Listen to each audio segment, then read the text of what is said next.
নতুন বছরের শুরুতেই পশ্চিমবঙ্গ সরকার পঞ্চায়েত এলাকার বাসিন্দাদের জন্য অত্যন্ত একটি সুখবর আনতে চলেছে। এবার এক ক্লিকে সমস্ত রকমের সার্টিফিকেট যেটি পঞ্চায়েত অফিসে ঘুরে ঘুরে আপনাকে পেতে হতো সেটি এক ক্লিকের মধ্যে পাবেন। কিভাবে পাবেন, কোন কোন সার্টিফিকেট পাবেন, সমস্ত কিছু আজকে ভিডিওতে বিস্তারিত আলোচনা করব। ভিডিওটি শেষ পর্যন্ত দেখবেন, কারণ খুবই গুরুত্বপূর্ণ হতে চলেছে।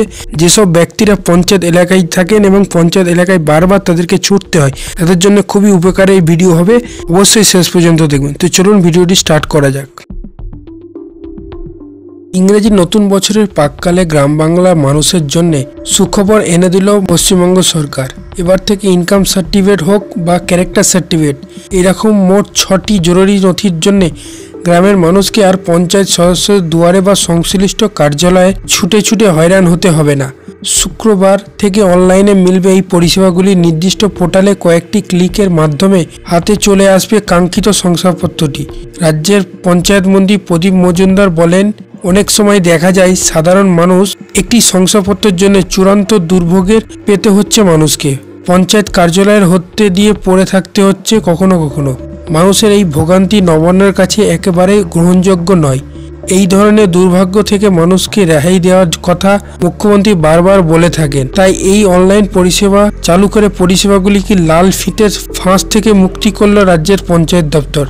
তাহলে কোন কোন শংসাপত্র মিলবে, অর্থাৎ কোন কোন সার্টিফিকেট মিলবে অনলাইনের মাধ্যমে, এর জন্য আবেদনই বা কিভাবে করতে হবে। আরও প্রশ্ন আসে যে এর ক্ষেত্রে সাইবার ক্রাইমের থাবা থেকে কি সুরক্ষিত থাকবে তো সার্বিক পরিষেবা? রাজ্য প্রশাসন সূত্রে জানা গিয়েছে, জাতিগত শংসাপত্র অর্থাৎ কাস্ট সার্টিফিকেটের যে শংসাপত্র পঞ্চায়েত থেকে নিতে হয়, আবেদনের জন্য পঞ্চায়েতের প্রধানের শংসাপত্র, ক্যারেক্টার সার্টিফিকেট, ব্যক্তিগত পরিচয়পত্র, রেসিডেন্সিয়াল সার্টিফিকেট, ইনকাম সার্টিফিকেট মিলবে অনলাইনেতে। আগে এগুলি সমস্ত কিছু হাতে কলমে অফলাইনে প্রধানের কাছ থেকে বা সংশ্লিষ্ট অফিসারের কাছ থেকে নিতে হতো এবং সেটি পেতে অনেক টাইম লেগে যেত। এখন সেটি অনলাইনের মাধ্যমে আপনার এক ক্লিকের মাধ্যমে পেয়ে যাবেন। অনেক ক্ষেত্রে দেখা যায় চাকরির ক্ষেত্রে বা উচ্চশিক্ষা সহ নানান প্রয়োজনে এইসব শংসাপত্র দরকার পড়ে। এর পাশাপাশি তালিকায় যুক্ত করা হয়েছে ডিস্টেন্স সার্টিফিকেটও। বিশেষ করে কলেজ, ইউনিভার্সিটি পড়ুয়াদের কাজে লাগে এই শংসাপত্র। ধরুন পুরুলিয়ায় কোনো ছাত্র কলকাতায় কোনো বিশ্ববিদ্যালয়ে পড়ার সুযোগ পেয়েছে, ওই ছাত্র যদি বিশ্ববিদ্যালয় হোস্টেলে থাকার জন্য আবেদন করতে চান, সেক্ষেত্রে ডিস্টেন্স সার্টিফিকেট দরকার পড়বে। এই সার্টিফিকেটই অনলাইনে আবেদনের সিদ্ধান্ত হয়েছে। পঞ্চায়েত দপ্তরের পোর্টালে ঢুকে সিটিজেন্স কর্নারে গিয়ে সংশ্লিষ্ট লিঙ্কে ক্লিক করে শংসাপত্রের জন্য আবেদন করা যাবে। নির্দিষ্ট কয়েকটি নথি ও তথ্য আপলোড করলেই মিলবে সার্টিফিকেট। তবে তা দেওয়ার আগে আবেদনকারী দেওয়া সমস্ত তথ্য ও নথি যাচাই করে নেওয়া হবে।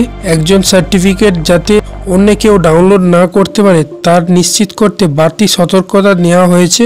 আবেদনকারীকে প্রথমে দিতে হবে নিজের মোবাইল নাম্বার। তার মোবাইল নাম্বারে পাঠানো ওটিপি দিলেই তবে প্রক্রিয়া সম্পন্ন হবে, যেমনটা আমরা ই-ডিস্ট্রিক্টে দেখতাম।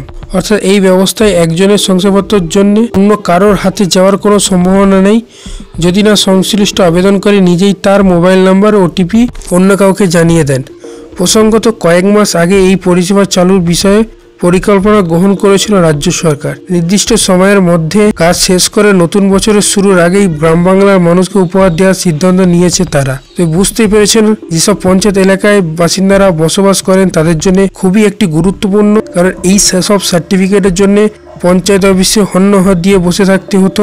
এখন সেটি এক ক্লিকে অনলাইনে আপনি পেয়ে যাচ্ছেন। আশা করি এই ভিডিওটি আপনার খুবই উপকারে এসেছে। যদি উপকারে এসে থাকে অবশ্যই ভিডিওটিকে লাইক করবেন। এরকম আরও ভিডিও পাওয়ার জন্য অবশ্যই চ্যানেলটি সাবস্ক্রাইব করে পাশে থাকা বেল আইকনটি প্রেস করে নেবেন। চলুন দেখা হচ্ছে নতুন ভিডিওতে। ধন্যবাদ।